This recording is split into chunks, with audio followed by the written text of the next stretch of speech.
the Midwest as marketplace. Thank you. It's great to be with everyone. My name is Dan Proft. For those of you who don't know me, I'm a talk show host for WLS Radio here in Chicago, and joined by four very distinguished and intelligent gentlemen. And they're going to need to be, because we're going to try and answer the question, why would you do business in Chicago? And that is, counterintuitive, perhaps.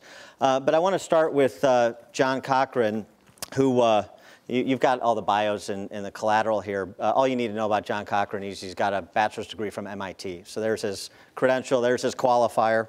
But my question is, as you look at the Madisonian laboratories of democracy, and you see what's happening in Chicago and Illinois more generally, it's not just the last 10 years. It's not just the last 18 months since we passed a tax increase. In fact, Illinois has been 48th in the nation in job creation over the last 30 years. Only Michigan and Ohio have thrown off less jobs than Illinois. So I guess the question is, where do we start in terms of attacking the business climate or creating a business climate that is hospitable to business, since we seem to have been on a slow, steady decline for some time before some of the bad governors and bad policies of late, and it's only increased in pace in the last few years? Well, let's see. Let's repeat what we just said all morning. Yeah. Hospitable to business. We need to be hospitable. There's this confusion between being pro-business and being pro-new business. You want to be hospitable to people who want to start business, not just to keep your cronies around with special tax breaks and win somebody back with some special deal. That's great for the politician, but that's not what kind of breeds this garden of growth, which is what we need.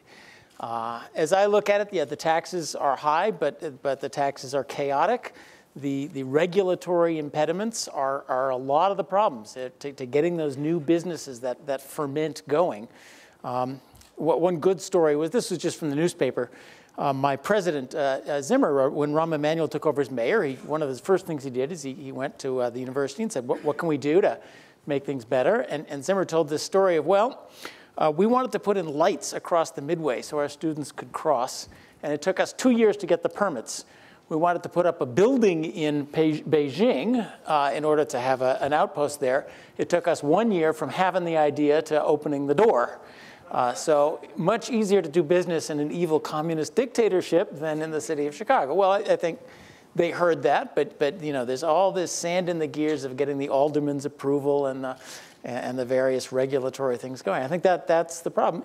Illinois has the ingredients. So I'll say make one more point and then let you go on.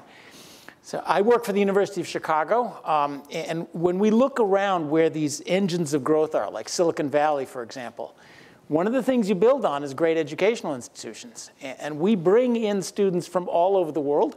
I teach them finance. They come and they learn great stuff, and then they go. And they go to New York, they go to London, they go to Singapore, they go to Hong Kong. They don't stay here in Chicago. So we've got one of those crucial ingredients. It's not like being out in the middle of nowhere where there aren't great educational institutions to start the new Silicon Valley. Then you need to have that wellspring, that ferment of lots of little businesses starting and going and not just one or two big things going. Well, that's what we need. Good luck to us to get there. It's interesting, the comparison between Chinese communists and Chicago Democrats. A bit redundant, but it's interesting comparison.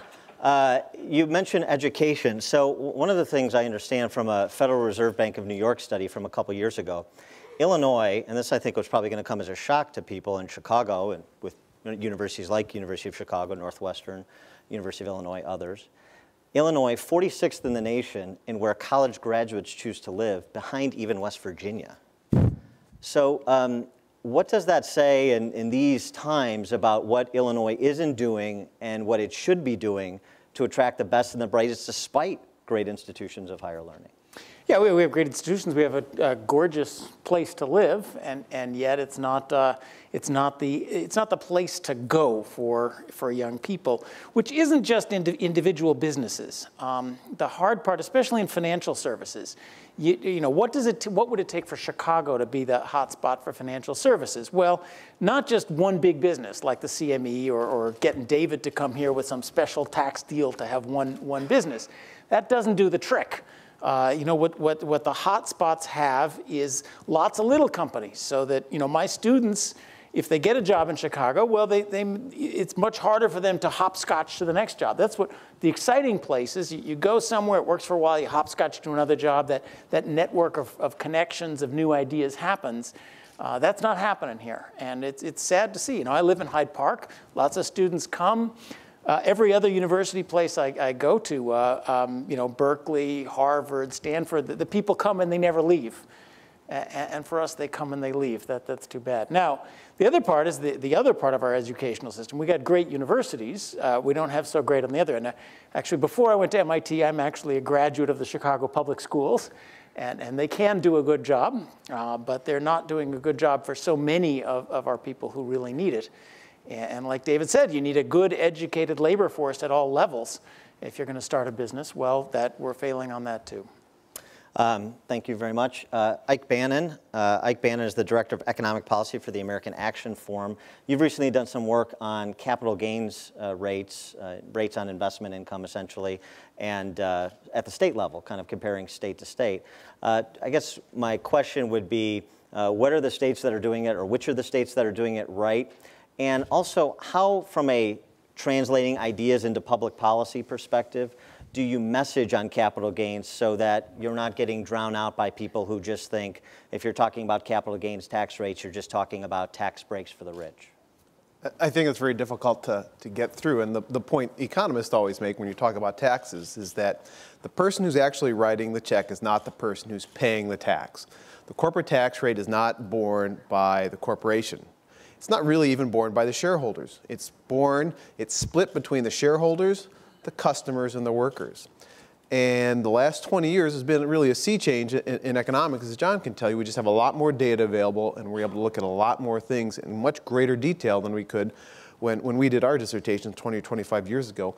And there's really a consensus that goes across the economic divide that most of the cost of capital taxation is borne by the workers.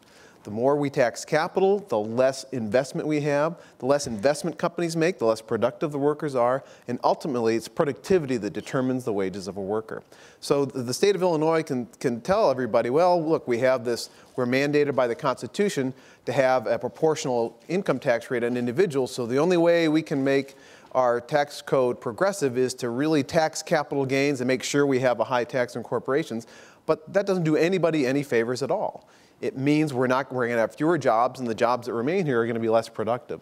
In this research that you alluded to, one of the things we look at is who are the people who are leaving the states of Illinois, Wisconsin, and so on, and where are they going? Well, as Jimmy John is a perfect example of, where they're going is Florida, where there is no capital gains. And so states that are trying to get creative, that are trying to do something about this, like Governor Kasich in Ohio, are targeting capital taxation. How can we make it cheaper to invest in our state? And John, I think, has the great reason for why to do this. We can't rely on a governor to just dollop out tax breaks to favored industries, because we can't figure out what the best industries are, who the biggest employers are going to be in the state 10 or 15 years from now. They're almost certainly not going to be the big companies here. Ultimately, when we start giving out individualized tax breaks, they're done for political and not economic reasons. Well, I think we will know, actually, in Chicago who the biggest employers will be, because they're consistent year after year. It's the city of Chicago, it's the Chicago public school system, and it's the county of Cook. And so the interesting word choice of investment, right? Investment seems to be something that there is bipartisan agreement on. Karen Lewis, the president of Chicago Teachers Union, in this running confrontation with the city and the school board, has talked about investing in schools. We hear the term investment used all the time by folks that believe maybe a little bit more in central planning than they do in markets. And so how and why should we distinguish between public sector units that invest in education, in infrastructure, in job creation, and job training programs, versus private sector investment? Well, I mean, the way we would distinguish it, of course, is, that people like Jimmy John, they invest in what's going to be most productive for their company. They are not going to think about political reasons for investments, but the government simply aren't able to do that. They have too many competing interests, and ultimately, the people who decide how Cook County, how the city of Chicago, how the Chicago public schools spend their money, they're not necessarily thinking about how can we make this most productive investment. Rather, it's how can we reward our friends and punish our enemies. Thank you very much. Brian Wesbury joins us. He's the chief economist for First Trust Advisors in Wheaton. He hails from my hometown, God's country, out there in DuPage. So we're happy to have him.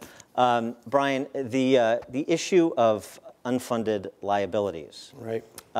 Maria Pappas, the Cook County treasurer, did a report maybe a couple months ago that found that the average, the median household in Cook County owes $75,000 in debt to just the the city and county government. So forget the state of Illinois, forget the federal government, just at the city and county level. Right. How much do businesses look at the debt burden they're walking into on a per capita basis or a per acre basis before they make a decision as to where to locate, or if where they're located now is a place they want to expand? Yeah, well, I think the direct answer to that question is a lot. Especially, I mean, we've heard about it here, the taxes, the small business. John is absolutely right. Where do people start businesses? Where do they stay? Do they move?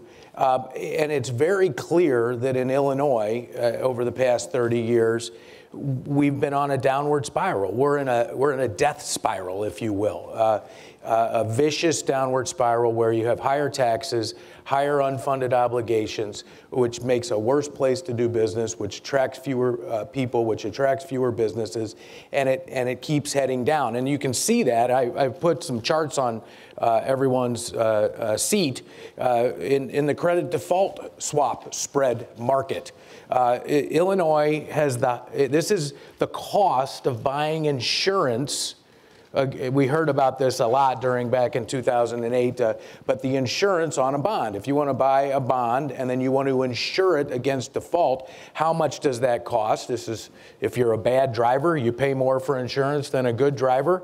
Illinois has the highest credit default swap spread in the nation. It's above California, and we are approaching levels that Greece and Spain and Italy were just a couple of years ago, to put this in context. What's always interesting about the credit default swap market is that it's ahead of the rating agencies. All right, the rating agencies are always behind. That's my second chart. It's just a map. Illinois is A, California is A minus, but according to the credit default swap market, our A is too high. If California really is an A minus, we should be a B plus these days.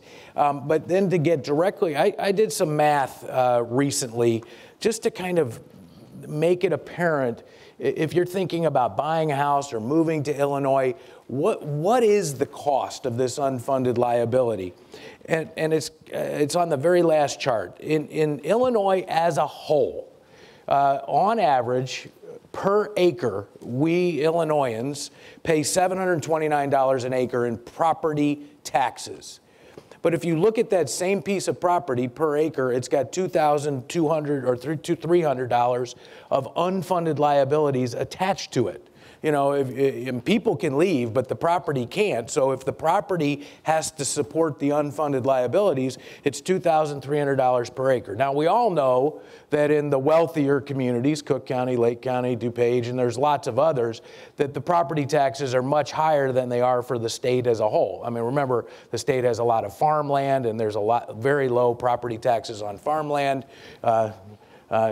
Jimmy Johns can tell us about that. You said you like farming, and so the property taxes are on that farm. But in DuPage County, for example, where I live, the average property tax per acre is $11,800. If you use the same ratios, where I live, $37,980 per acre of unfunded pension fund obligations come with your land per acre. Now, I want to make something clear about this. I looked at my property tax bill this morning. Of my property tax bill, 3% of that goes to fund pensions.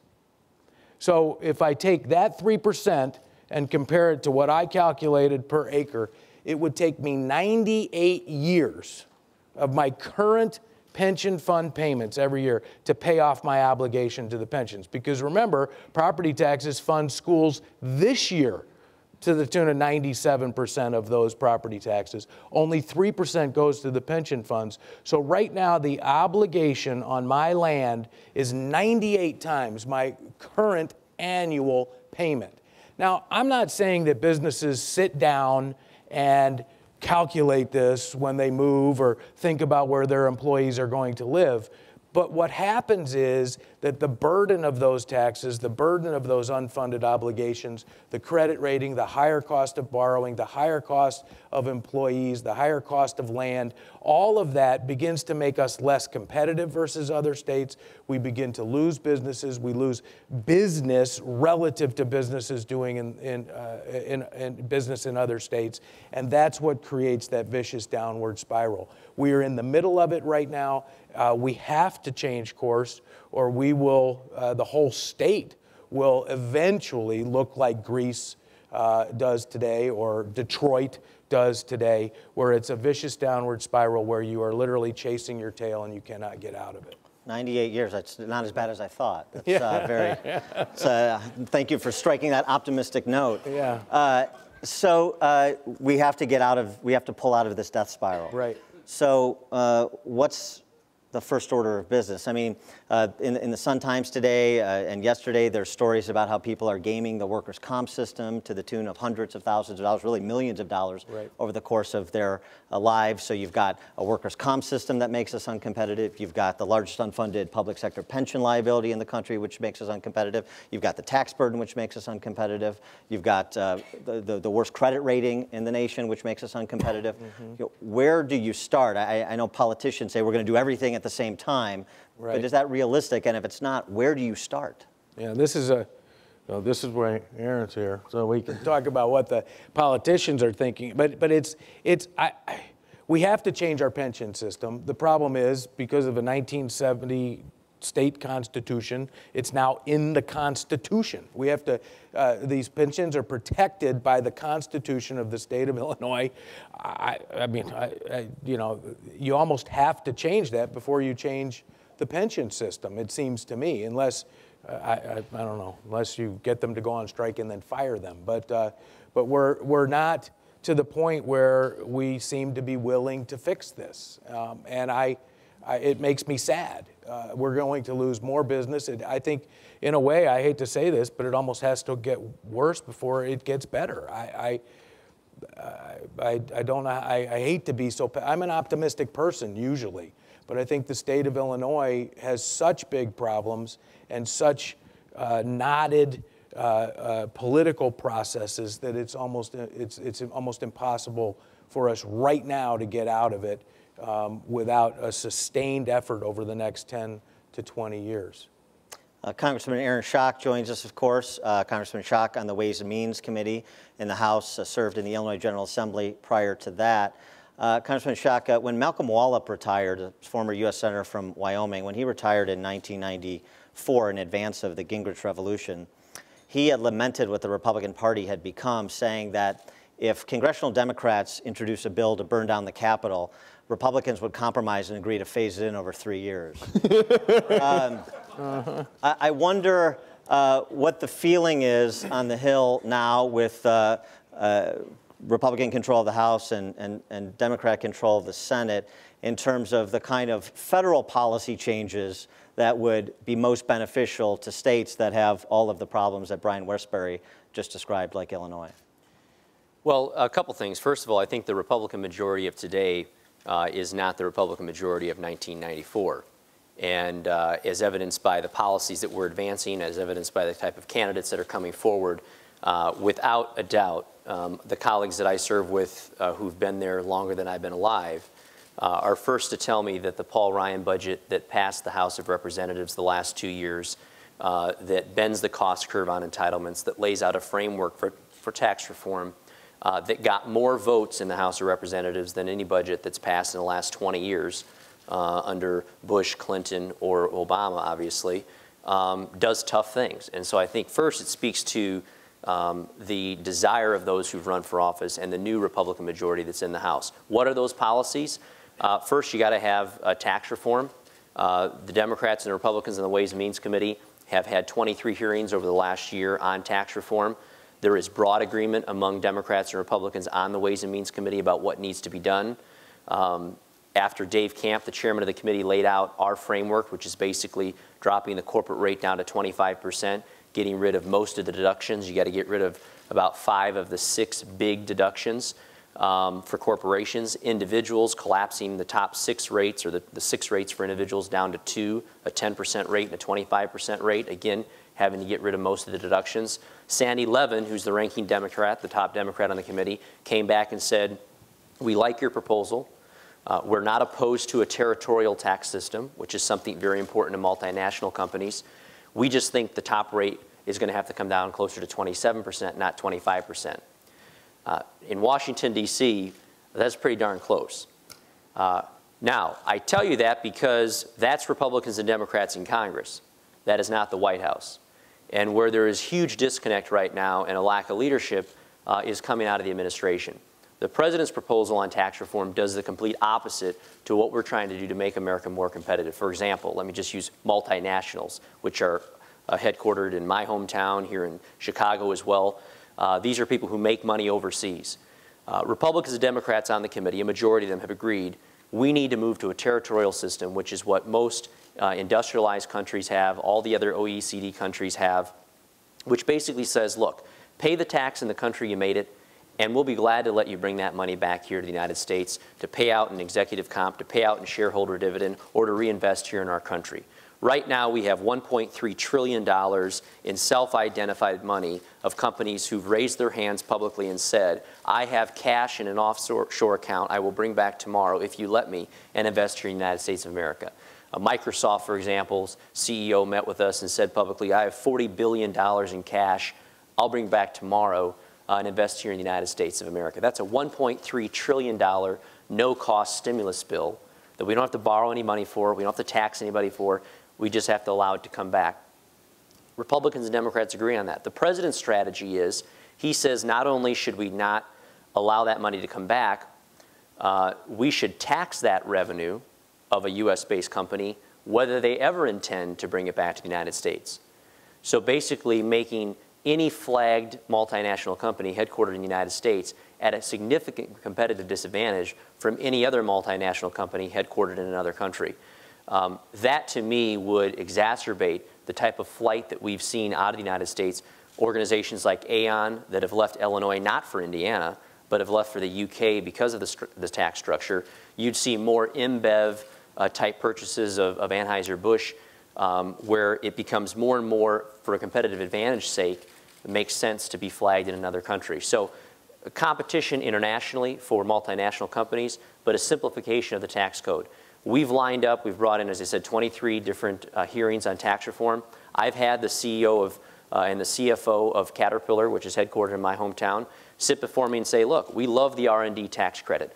We love the fact that people are buying our equipment because of bonus depreciation. But guess what? We're willing to give it up if you get us to 25%, because we will favor consistency over any type of a slight dip in the marginal rates from time to time. And we've heard it from Microsoft, we've heard it from the pharmaceutical companies. Industries alike say simplification over any short-term sugar high that we might get out of a loophole or a deduction. And that's the stated goal of Republicans and Democrats in Congress. I'm hopeful that under a new administration we can get it done, or perhaps under the second term of this administration it might happen in spite of where the president's at on this, because Republicans and Democrats agree on much of what needs to be done. I've got a short follow-up and then a little bit longer one. The short follow-up is when you talked about tax reform and how close Republicans and Democrats are, at least in terms of the broad outlines, and you mentioned the deductions. This is a bit of a sticking point. Mitt Romney doesn't want to be specific about it. A lot of people don't want to be specific about it. When you talk about eliminating the big ones, are we talking about the mortgage deduction? Are we talking about the charitable deduction? Well, I think it gets back to what I was saying about companies, right? Nobody's going to stand here and say, I'm not for the R&D tax credit. I'm certainly not going to say that. Nobody's going to stand here and say we should get rid of the mortgage deduction. I'm not going to suggest that. What I will suggest is if you look at what you pay as an effective tax rate as an American citizen, at some point there's a diminishing return from having different deductions as opposed to having a lower rate. And so if we can get to a point where we can get a lower overall rate, I think it's to everyone's benefit to simplify the tax code from the 70,000 pages that we have to something that you can do with a small booklet. I don't know whether that means putting limitations on certain mortgage deduction. Perhaps some of the other deductions would have limitations as well. That's where anytime you get an elected official who has a purist position, they're being unrealistic. If I stood here and said, look, I will not vote for a tax agreement package that doesn't have X, you're being unrealistic. I realize that I'm going to have to negotiate if Democrats keep the Senate with Max Baucus, who's the chairman of the Senate Finance Committee, and he and I are not going to see eye to eye on everything. But the fact that we believe there needs to be a territorial system, the fact that we believe we need to get rid of a lot of these deductions for overall simplification, whether we get rid of deductions completely or whether we put limitations on some of them that we believe have an important socioeconomic impact on society, i.e. home ownership or donations to charities, then that's something that will be debated between those who are in power. A follow up on the multinational corporations and then open this up to the rest of the group because I know you all talk to the executive leadership of Fortune 1000 companies and multinational companies. You mentioned Caterpillar from Peoria, so you speak with them. You know, we're not just losing business in Chicago and Illinois to India, we're losing it to Indiana. And Mitch Daniels probably has a lot to do with that and what they've done, what he's done in Indiana. But in addition to that, when Caterpillar has talked about investing or has gone about making capital investments, despite the fact their world headquarters is in Peoria, you know, it's engine facilities in Arkansas and San Antonio. What are the conversations you're having with the executive leadership of these major employers in states like Illinois in terms of what they say beyond tax reform that make some states more attractive than other states to locate? Excellent question. Let me give you two real life examples. First, we lost $1 billion of private investment from a international fertilizer manufacturer, a company called Orascom, who was looking at the Midwest to build, or is building, a new fertilizer plant to service its customers. Fertilizer goes to farmers. We're the breadbasket of the nation. It makes sense to be close to your customers. They want to build it in the Midwest. The legislature in Illinois passed and the governor enacted a series of incentives for Orascom that far outweighed any of the other states' offers in terms of tax giveaways, in terms of sweeteners, in terms of aid in construction and infrastructure necessary for the plant. It's a Christmas list about a mile long of what they got. The CEO, last 2 weeks, made the announcement that he is choosing to put his $1 billion of private equity, capital, in the state of Iowa. And what he said at that news conference in Iowa ought to send a shiver down every one of our spines that live in Illinois, because he said this: without a doubt, the incentive package offered by the state of Illinois was by far the most lucrative for my company and our shareholders. However, I could not in good conscience make a recommendation to put our $1 billion investment in Illinois because that state and its elected officials have not shown the leadership to put forward a plan for how they're going to deal with their unfunded liabilities and their debt. In other words, what he was saying is he would have come here had there been a plan laid out, had there been a plan enacted that showed how we were going to pay off our $9 billion in bills at the comptroller's office and a way in which we were going to make our pension solvent over the next several decades. Nobody is suggesting that this problem is going to be solved overnight. Nobody is suggesting that you're going to do it exclusively through cuts. I mean, many of my Republican colleagues and friends who live in Illinois, some of may perhaps be in this room, say, look, I'm willing to pay a little bit more. But don't raise my income tax 67% and still have $9 billion of unpaid bills at the Treasury. Don't raise my income tax 67% and not fix the major drivers of our debt. So because of a lack of leadership there, we are losing real, live entrepreneurs and investment that could be coming to Illinois but for that. Caterpillar, case in point, what they tell me, and I have many conversations with Doug Oberhelman, their CEO, who's a good friend, is he says, look, well, give you a case in point example. We passed Colombia, Panama, and South Korea. 3 important trade agreements for that company. And as a result, and the high tax rate in Japan, they decided to locate a new manufacturing facility in the United States, primarily to service Latin America, because that's a huge market for them, thanks to those new trade agreements. And I paid a visit to the CEO, and I said, what do we got to do to get the 1,400-person factory to Illinois? And he said, look, Aaron, you could buy the land, you could build the building, you could do everything I need, you could build the road right to it, and give me the keys, but I can't operate it in this state for what I can operate it in about 12 other states. And I met with the team at CAT who did the analysis of all their different plant potential locations around the country. And for example, I know the state of Indiana, their workman's comp to locate in Indiana versus Illinois is 4 times higher for CAT in Illinois than it is in Indiana. Ultimately, they decided to locate that facility in Atlanta, in Georgia, outside of Atlanta, in Georgia. But the point is that it's not just wage rates. You know, some people say, oh, gee, we're a union state, so we can't keep jobs. We have a lot of union manufacturing facilities in Illinois that compete internationally. But when you add the layer of workman's comp, which is out of control, you add the layer of one of the most litigious court systems in the nation, tort systems in the nation, and all the other cost thresholds, you make it a state really where it's hard to compete. Mr. Cockrane, you mentioned earlier this problem that we have of rent-seeking behavior, where companies use the power of the government as a sword or a shield to serve their interests, depending on what issue is at stake. And we saw that with the special deals that were cut for big employers in this state when the personal and corporate income tax hike were passed. So how do we get leadership from the big employers who make headlines, who the politicians on both sides have to listen to, because nobody wants to be the guy on whose watch Caterpillar or ADM or the CME Group pulled up stakes and moved out of town? How do we get them to show leadership and show the restraint of not going for a special deal, but going for a substantial policy change that would treat all entrepreneurs, all job creators equally? I hate to be cynical, I don't think it's going to happen. That's not where your leadership is going to come from. I mean, existing big businesses who have made the investment in lobbying and contacts with the government, who know how to get their deals, who know how to get the special treatment, why should they stand up and make trouble for themselves? I think the only hope is for it to come from voters. I think that was David's point. You know, we vote these people in. In the end, the public conversation matters. And I think if people understand that crony capitalism, my colleague Luigi Zingales calls it, that is from both parties, that's what's sucking the system dry, then the rest of us have to insist that that's not what we want. Mr. Bannon, how do you look at, I should go back again, from the businesses that you speak to, from the executives you speak to, how important are corporate tax rates as compared to some of the other things that have been mentioned here? I give you my example.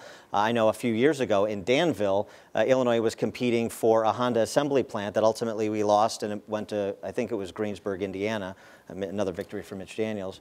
And what I understand from the Danville Chamber of Commerce people is they said, kind of like the story you shared, Representative Schock, it wasn't because of the incentives package. You know what made the decision for us? It was Illinois' Pollution Control Board, and how they were going to regulate the operation of our facility on a go-forward basis as compared with the regime and the interface we have with the Indiana state government in this particular area of pollution control. What are some of the stories and some of the takeaways you have from your discussions with corporate executives? Well, I think one thing that matters a lot, and John alluded to this as well, is what kind of talent you have available. The advantage of starting a company in New York or near Stanford and places like Austin is that there's so much talent there. It's very easy to find new people, and it's very easy to attract them. And it's becoming more and more difficult in Chicago and the rest of the state to do that. I'm also from near Peoria, where Aaron is, and the number of college graduates who grew up in Peoria and go back it's minuscule, and it seems like it's shrinking every year. It seems almost an anomaly when you find somebody like that. About 10 years ago, I was a professor at the University of Wisconsin, and we did the study looking at Wisconsin's brain drain. Where are these people going? And Wisconsin's had this problem for some time where their talented graduates simply pack up and move. And what we found is that a lot of them were at the time were going to Chicago and Minneapolis and other places. And a couple years ago, they redid it. I did it for the Wisconsin Policy Research Institute, which is kind of the cousin of the Illinois Policy Institute. And the big difference they found is that those people who are leaving the state of Wisconsin aren't going to Chicago anymore. Speaking of that, Mr. Wesbury, so we're talking a little bit about education before. Maybe we should revisit it, given the talent, the talent or lack thereof in the labor pool is mission critical from what I'm hearing. So as I understand it, 18 of our 50 most populous cities in this country have high school graduation rates under 50%, right, with Detroit, of course, at the bottom and Chicago challenging.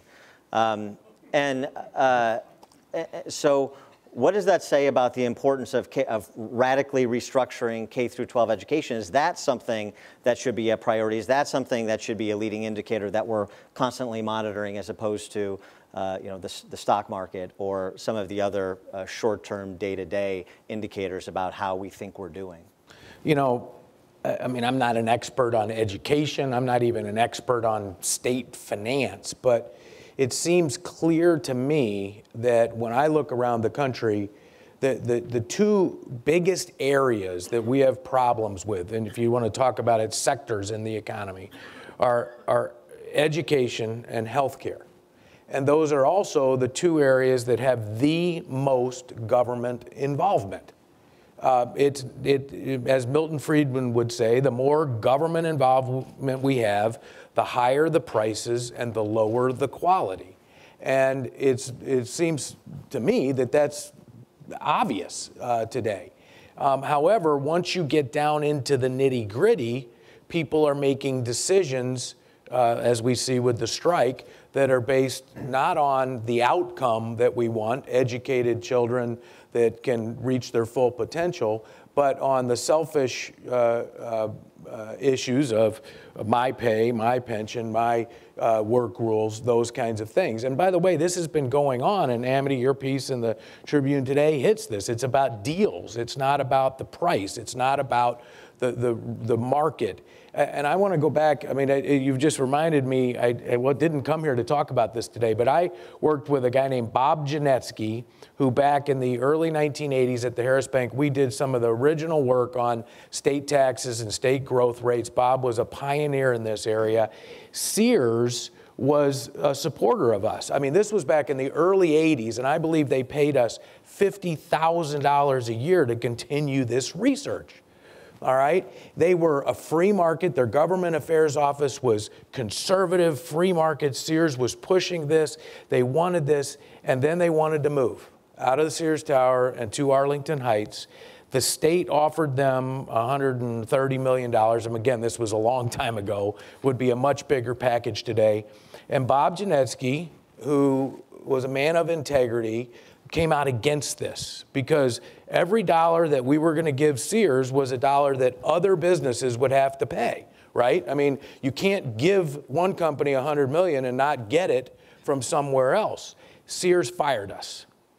And not only that, but they called the president of the bank and told him to fire Bob Janetsky. And then the governor called the bank and told him to fire Bob Janetsky. And so what's fascinating about all of this is that this is the deal city that we live in, the deal state that we live in, where it's all about the power of the politics and what they can give out. And even people who believe in free markets will cave when it comes down to getting a $100 million check. And so I believe Sears, for example, and I know I'm where I am, I'm probably going to get struck by Sears bought lightning here any minute. But literally prove themselves to be more interested in their own temporary, short-term bottom line than the actual policies that would create growth in the state of Illinois over a long period of time. And I think you can see it in the strike today. I think you can see it in all the deals that are being cut by the state. We raised taxes, and then we had to give money away to keep people here. I want to stand up and cheer when I hear this guy who walked away and went to Iowa, because that's the right thing to do. It's hard to do the right thing when people are waving a check in front of you and when there's votes at stake. But we need more people that do the right thing. And you know, my vote would be I don't want to burn down the Capitol in 3 years. I never want to burn it down. But it's hard to get politicians to vote. Instead, they so-called compromise, and we end up with just bad policies that take longer to hurt us. Yeah. I think that's a good summary on the deal city, the deal state. A great man once said that Illinois isn't broken, it's fixed. That great man, of course, was me. But we've got about 13 minutes left, so why don't we take some questions from the audience for the panel. So if you want to raise your hand, a question, not a speech. I've been talking to Chicago Teachers Union reps all week, so I'm loaded for bear. Don't make me come out in the audience. Back there. Hi, I'm Jeff Halm. You talked about rent-seeking behavior at a corporate level, and I'm wondering if you have similar thoughts about rent-seeking on, like, at a private citizen level. You know, you see these people who are strategically defaulting on their mortgages versus the people who are, you know, basically chumps that are continuing to pay their mortgage, and then, you know, they get nothing, they have nothing to show for it. So I'm wondering if you see a similar problem developing in where people are like, well, I might as well, you know, get what's mine because it's hard to do what's right. Who wants to take that? I don't know. One thing I've kind of observed, I've written a lot recently about tax reform, and one of the things I've said is that we need to rein in the mortgage interest deduction. I'm not a politician, so I can take a stand. And to me, it seems like this is almost a litmus test for any kind of tax reform. We spend $100 billion, we give up $100 billion a year of tax revenue on the mortgage interest deduction. And it doesn't do anything to increase home ownership at all, right? If you're a typical American making $70,000, $75,000 a year, you do not benefit at all from the mortgage interest deduction. And people can talk about, you know, I have friends who ask me all the time about tax reform, and I tell them, look, this is one of the things that we're going to have to cut back. And then people start getting outraged, right? Especially the people who have big mortgages. What I thought was interesting is I sent, being from Peoria, I sent an article to one of the papers in the Peoria area on the mortgage interest deduction. And one of the things I pointed out is that if you cut the mortgage interest deduction and you cut it down, say, by we're going to cap it at $500,000. I pointed out that in Peoria, in 2011, there were only 13 homes that sold for more than $500,000. So I pointed out in this article that, look, Peoria would not be affected by such a reform. And this is the reform that was proposed, if Eddie Lazier is still here, that Eddie Lazier and those guys proposed in the 2005 Bush reform tax cut. And the papers went published, and they said, look, you're going to anger the realtors who pay for the bulk of our newspaper. I think you're spot on. And I think what you're going to see is when we start talking real about tax reform, everybody wants it, but when we start getting into the particulars, there's going to be some gigantic food fights. And I'm rooting for Aaron, and I'll help him however I can. But thank God I'm not Aaron Schock on the Ways and Means Committee. If I may, the answer is the grand bargain. I'll give up mine, you give up yours. The mortgage interest deduction should be zero. Now, we could do it on new mortgages. That's better than limiting it by income, which gives you one more disincentive to work and get rich. The old mortgages, you bought your mortgage under that deal, we'll honor it. New mortgages, no interest deduction. It's horribly regressive. It goes to rich people. It doesn't go to poor people. It does nothing to it does nothing to increase home ownership. Let's get rid of the charitable deduction, even for the University of Chicago. We'll do fine. That one is, when you look at a lot of the charities that benefit from it, that's a complete scam. We can just all lower the rates and get rid of all our deductions, all of the tax expenditures. Stop spending money, giving rich people money to buy Tesla Roadsters so that they can drive to their private jets with it. So I would encourage you, Congressman. State and local deduction? State, you name it, all of it, zero. That brings the rate down. As an economist, I look at the marginal rate. If I earn an extra dollar, how much of it do I get to keep? That's what gives the health of the economy, not how much taxes do I pay overall. So I know you can't say it in public, but I hope when you get back, the answer is, okay, good. Now, let's start from zero. Yeah. And just to add to the state and local tax deduction, benefits high tax states over low tax states. Or sort of. But the bottom line is that it makes it easier to have a high tax state. Next question. Where's the microphone? Oh, over here. Thank you for being here, Congressman. My question is more political.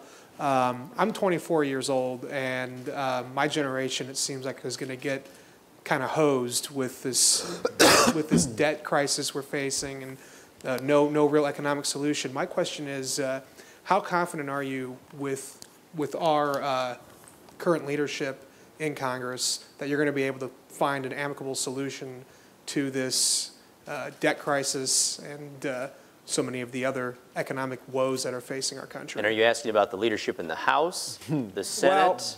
Well, obviously, since you being in the House, I think would be where your area of expertise would be. Okay. So. Well, you're right to be concerned. The fact of the matter is the decisions that are being made or aren't being made are going to rest much more in weight on those of your generation and my generation and the generations yet to come than, quite frankly, many of the people I serve with in Washington, D.C. Look, I don't think everybody in Congress should be my age, but I don't think everybody in Congress should be in their 60s and 70s. And if you look at the age demographic in Washington, D.C., when I showed up at 27 years old, I brought the average in the House down to 59. The average in the Senate, we won't go there. But the point is that you look at things differently based on where you are in life. You certainly look at entitlement programs differently when you're on them as opposed to when you're just paying for them. So with regards to my confidence in my leadership in the House, I have great confidence in my leadership in the House. Anybody who's willing to bring forward legislation that has no chance of passage in the Senate, that is demagogued to get out by the president, and willing to put their members' neck on the lines and cast those votes in the affirmative to lay out there in broad daylight what we stand for, I think is leadership to be proud of. Is it perfect? Absolutely not. Is the legislation we brought forward going to be what passes in its final form? Probably not. But the fact that we have someone in our leadership team who is willing to do that, we have a speaker, a majority leader, and a whip who's willing to help us implement the legislation, at least through the House, I think speaks well to the possibilities if we get a counter leadership in the Senate and hopefully in the White House. It's frustrating, though. It's frustrating to only have one lever of the ship and one foot, and it's on the brake, and the other one's on the gas pedal, and you're not going anywhere. So it is a very frustrating time right now to be in D.C., but I think what it speaks to, and the question was asked, you know, what do you do to change the direction here in the state? What do you do to change the direction in Washington, D.C.? Elections have consequences. And the fact of the matter is who we elect ultimately determines what kind of state we're going to live in and what kind of country we're going to live in. And we don't have to wonder whether it's possible. I mean, in Illinois, we look around, we look at a state like Indiana and say, gee, look at what Mitch Daniels has done there. It didn't happen overnight. When you look at a state like Wisconsin, I mean, this used to be the Socialist Republic of Wisconsin. They have a Republican House, Senate, and governor. You look at Michigan. I mean, does Michigan really have more to offer than Illinois? We got richer farm ground, transportation hub of the nation, the lakefront of Lake Michigan with the port system, the busiest airport, rail yard. Chicago's a far more vibrant city than Detroit, and yet they've woken up with a Republican House, Senate, and governor, and they're changing things in the state of Michigan. I think it's possible when people get engaged, and I'm excited that the young people of this country, both that are still on the college campus when I visit them, who say to me, you know what, I may be more socially liberal than Mitt Romney, I may be more socially liberal than Republicans in Congress, but by God, the most important thing to me, after busting my butt for 4 years in college and taking on $50,000 in debt, is getting a job. And I spoke recently at Deloitte, downtown Chicago, 200 accountants, and I was there to talk about tax reform at the federal level, and something happened that has never happened.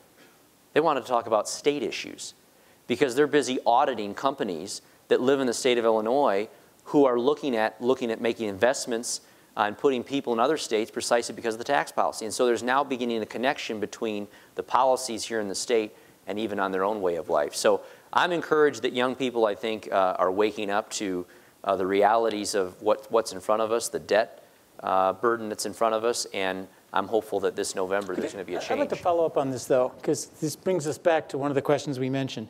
And I'll put it to you this way. Are the states too big to fail? Because we know we're heading for a debt crisis in Illinois. The debt that's on the books is small compared to the huge debt that's off the books, all the promises we've made to the retirees. When Illinois can't roll over its bonds, when California can't roll over its bonds, this becomes Greece. will the federal government step in and say, no, you're too big to fail, we're going to bail out the states? I think some of the reasons the credit rating, the CDSs are lower than they should be, because a lot of people are betting on there's no way they'll let the states. I think Draghi's going to buy our debt. Well, I would say this, the unfortunate things. But this is the crisis we're not talking about, and that could be the spark that leads to our big debt crisis. I think the unfortunate thing for states like Illinois and California is that we're not a majority in Congress. And so while the majority in our state can continue to whore itself to different union constituencies and different special interest groups to give away the store, the reality is the rest of the country's not doing that. And the fact of the matter is my colleagues in Washington, D.C. walk up to me and they just shake their head and go, what are you guys doing in Illinois? Yeah, but sympathy is not going to be there. Look, the legislature made some comments in the last legislature that, well, the Congress will bail us out, to your point.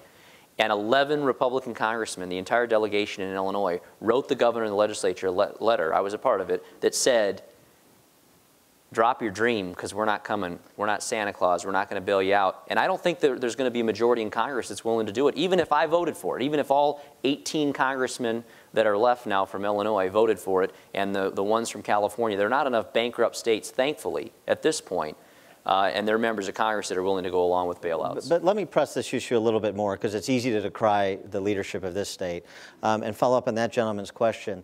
Andrew McCarthy at National Review Online takes a little bit more hardline approach, and as much certainly as the left paints Paul Ryan as this radical, his proposal is to balance the budget in 28 years. His proposal, as Andrew McCarthy calls Romney and Ryan, their proposal is still to be centuries for the welfare state. In a different day and time, the Ryan plan would have been the Democrat plan, and the Republican plan would have been something much more substantial. So, you know, are Republicans willing to, even at the state level, at the federal level, it's not just for Representative Schock, it's for everybody, are Republicans going far enough, even when they propose things that are characterized by the media as radical, like the Ryan plan? And let me just follow that up with a Illinois, I use Illinois as an example of what will happen to the nation. I mean, we had Governor Thompson, Republican, was in for 4 terms. Edgar was in for 2 terms. Then we elected Ryan, and he served his first term downstate and his second term other place. And was Republican leadership for all of these years. So yes, who we elect matters, but what matters more is what their policies are. And that's, I think, one of the keys that we have to think about. We got time for one more question, I guess way in the back there. Speaking of leadership deficits in Illinois and elections having consequences, I think we pointed out the fact that voters have to hold politicians accountable for their actions. And as much as we're all trying in this room, you know, you come across a We Ask America poll that was released yesterday in the 10th district, where, you know, Derek Smith, who has been indicted for taking a $7,000 bribe, was expelled from the House. We Ask America poll released yesterday found that if the election were held today, he would swamp his opponent, 48% to 9%, with 43% undecided. And you know, the pollster found that there was an alarming amount of people who weren't even aware of the charges against him or the fact that he had been expelled, and many others simply just vote along party loyalties. So granted, the 10th district is not representative of all of Illinois, but you know, are there just some areas that are just impossible to win over? If, I mean, it's not like it didn't get, you know, enough press coverage. It was all over the newspapers, all over the news stations. What else can be done to inform voters to get them to hold their lawmakers accountable? It's not representative, but it's not representative either. The interesting thing, choices, and I'll turn it over to whoever wants to pick. The guy running against the guy running against Derek Smith is Lance Tyson, who is Todd Stroger's former chief of staff. So, you know, I believe that's what they call a Hobson's choice. But anybody else in terms of the choices, I guess it's kind of what you were talking about, Brian, when it comes to, you know, just because you have an R or a D, it's the policy choices that you're going to make. But any other comments on that? I would just say I think it speaks to the fatal flaw of our system right now, I think, is the way we redistrict. And I'm not suggesting that I have a silver solution to it or gold wand solution, but I think if there's one thing you could fix, it would be putting people in competitive congressional seats, competitive state house and state senate seats, because when you get a district that is overly Republican or overly Democratic, that's when you get the hyper-partisanship, and it's also when you get the lack of accountability to the general electorate, because it allows for the Derek Smiths to get reelected despite the flaws. It allows the Charlie Rangels to come back continuously to the House despite the flaws. That wouldn't happen in a marginal seat. It wouldn't happen in a 50-50 seat. So again, not because I have the solution, but it is the glaring problem I see as an elected official for how people get away with murder. In some cases, maybe literally. Competition is good in all things. Yes. That's going to be the last word. Round of applause for the panel, please. Thank you.